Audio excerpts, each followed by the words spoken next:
हा जो फोटो आहे मित्रांनो, तो एका 3 वर्षाच्या मुलीचा आहे. संपूर्ण महाराष्ट्राला हळहळ करणारी आणि अंगावर काटा आणणारी अशी मालेगावातील ही घटना आहे. आरोपी विजय खैरनार आणि त्या मुलीचे वडील यांचं काही दिवसापूर्वी भांडण झालेलं होतं आणि त्या भांडणाचा राग त्याने त्या मुलीला टार्गेट केलं. यज्ञा नावाची छोटी चिमुरडी आणि त्या मुलीला रेप करून तिचा दगडाने ठेचून मारून टाकलं तिला. ज्या आईने तिला 9 महिने पोटात वाढवलं, त्या मुलीला मारताना त्याने 1 सेकंदाचाही विचार केला नाही. अशा नराधमाला फाशीची शिक्षा झाली पाहिजे.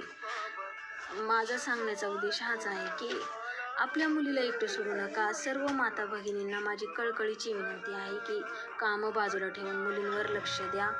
आपल्या मुलींना एकटं सोडू नका आणि कोणावरही विश्वास ठेवू नका मुलींच्या बाबतीत. धन्यवाद.